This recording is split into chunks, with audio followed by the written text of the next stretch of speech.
Hablaremos esta noche del príncipe de Condé. El príncipe de Condé no es una persona en realidad, sino un título, una dignidad. El príncipe de Condé, de quien hablaremos esta noche, es el que detentaba ese título allá a mediados del siglo XVI en Francia. Era Luis de Borbón. Luis de Borbón. Hablaremos también esta misma noche de Catalina de Médicis, accediendo a un pedido realizado ayer. Sí. Alguien que se iba a vivir a Florencia. Y bueno, sabrán ustedes que Catalina tenía un grupete de damas de honor al que solían llamar el escuadrón volante. Catalina de Médicis fue regente de Francia, fue la mujer de Enrique II de Francia. Enrique II se murió en un accidente, en una justa, le ensartaron sin querer un lanzazo en el marote y lo mataron. Y quedó ella como regente, tenía muchos hijos chicos todavía, los Valois, y ella fue la regente, y ya cuando los chicos fueron grandes y reyes, también fue la que manejaba la política en aquel momento. Entonces la tipa tenía un grupo de damas de honor que estaban todas buenísimas y que las usaba para operaciones políticas. Entonces las mandaba a intimar con este o aquel opositor para obligarlo a ciertas conductas, para indagarlo, para averiguar, etcétera, etcétera, etcétera, ¿no? Y especialmente en las guerras de religión que acompañaron toda la vida política de Catalina de Médicis, unas guerras entre los protestantes que se llamaban hugonotes y los católicos, hasta que llega al trono Enrique IV, que era el hijo del hermano del príncipe de Condé, el hijo de Antonio de Borbón y el primero de los Borbones, que llega siendo protestante y se convierte al catolicismo para ser rey de Francia, y dice aquella famosa frase que según parece nunca dijo, que es: París bien vale una misa. Bueno, el caso es que católicos y protestantes habían fingido entenderse en algunos puntos de ambas doctrinas y hacían muchas guerras de propaganda para lograr la adhesión del público francés, incluso con métodos poco piadosos. Los protestantes se paseaban por las puertas de los conventos católicos y cantaban canciones puercas. Los católicos, por su parte, acusaban a los reformistas de entregarse a orgías en el curso de sus reuniones. Bien, y las crónicas hablan de algunos desenfrenos. Una de las crónicas dice... Sí, está medio ajado el papel ese de... Es de observar que varias damas de la ciudad de Francia estaban hechizadas por la religión luterana. Dichas damas, para asistir a las asambleas, se apartaban de sus maridos, especialmente de noche. La mayoría iban a estas reuniones siendo honestas de cuerpo y regresaban convertidas en rameras meretrices. Bueno, así eran las cosas que se decían. Pero más allá de estos combates picarescos, había una verdadera guerra, una guerra sin metáfora, en la que participaban las familias más importantes de Francia. Y Luis de Borbón, el príncipe de Condé, era uno de los jefes de la reforma protestante. Luchaba contra el duque de Guise y contaba con el apoyo de Isabel, la reina de Inglaterra. El duque de Guise, la casa de Guisa, ¿no?, contaba con el apoyo del rey de España, que eran católicos. Y en las batallas no le fue bien a los protestantes, y Condé fue hecho prisionero. La corte francesa lo condenó, lo juzgó y lo condenó, porque el gobierno de Francia era católico.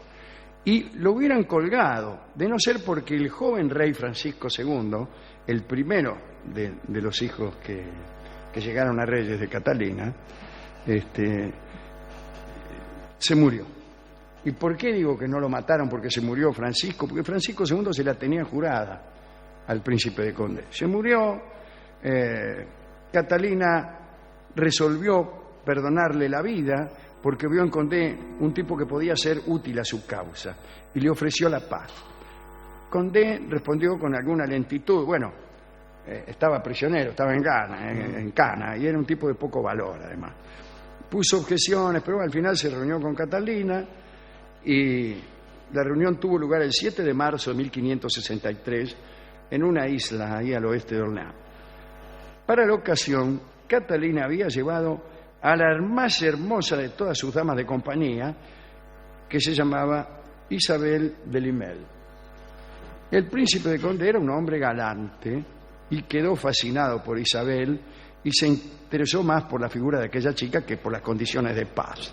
Las negociaciones duraron varios días y a cada encuentro Condé, queriendo mostrarse galante con Isabel, iba perdiendo su intransigencia.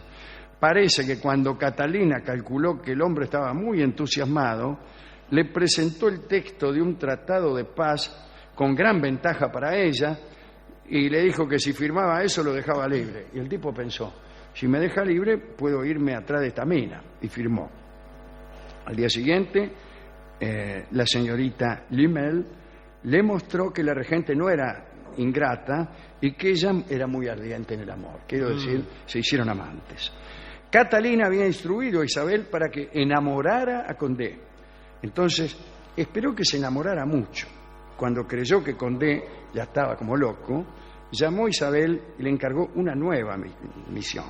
Se trataba de inducir a Condé a reconquistar el pueblo, el puerto de Le Havre, que es una ciudad que los protestantes le habían regalado a la reina de Inglaterra a cambio de su ayuda durante la guerra civil. Como se ve, en todas partes se cuecen.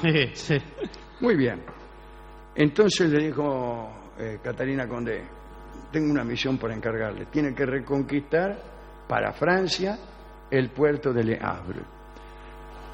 Bueno, de la reconquista de aquel puerto dependía la seguridad de Normandía. Es un puerto sobre el Atlántico. Antes muchos de los barcos que venían desde América paraban ahí en el puerto del Havre y seguramente ahora también. Sí.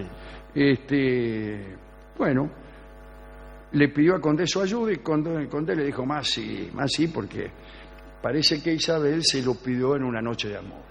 Me dijo, qué sé yo, Condé, ¿por qué no reconquistás el puerto de Le Havre y somos felices para siempre? Más sí.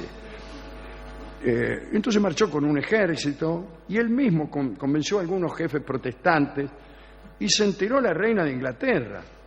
Quedó muy sorprendida y el embajador de Inglaterra lo fue a ver a Condé y le dijo, Monsieur, usted es un traidor. Bueno, no le importó a Condé, lo único que quería era estar con Isabel, el tipo. Unas semanas más tarde estaba Condé frente al puerto de Le Havre con la espada en la mano, ¿no? Llevó artillería, qué sé yo, los ingleses solicitaron una paz humillante y Francia recuperó el puerto de Le Havre. Catalina demostró entonces que sus damas de honor tenían un gran poder, estaba muy contenta.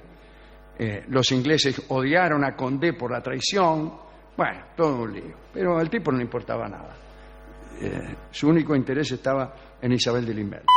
Pero tiempo más tarde sucedió algo que Catalina no había previsto. La chica Isabel se enamoró también de Condé. Y eso estaba prohibido, rigurosamente prohibido en el escuadrón volante, que era un escuadrón de espías. Claro. Eran como la CIA. Sí, no de más ejemplos. No te podés, no sigamos.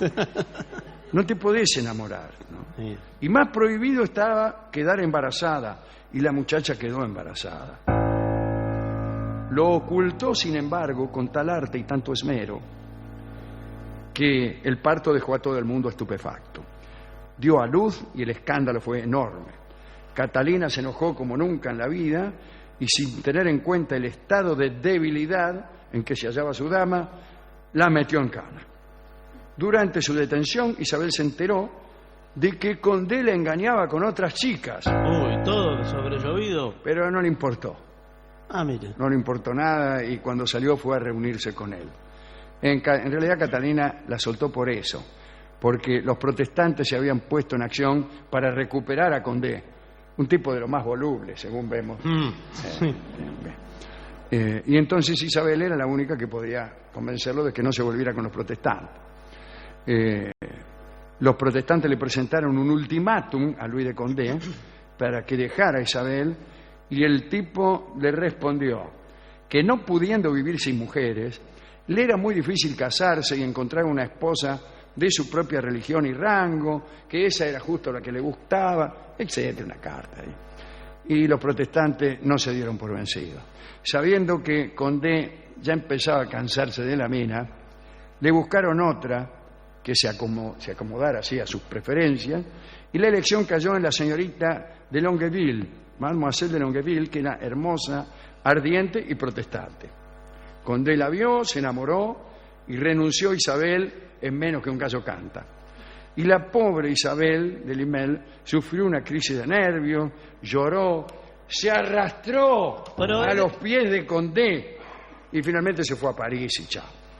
Condé se casó con la chica de Longueville, los protestantes se frotaban las manos, pero Condé no tenía carácter y, por ejemplo, a instancias de la chica de Longueville, tuvo la delicadeza de reclamarle a Isabel todos los obsequios que le había hecho. ¡Qué miserable! Rencoroso y miserable. Dice, devolveme la cajita de música que te regalé, devolveme.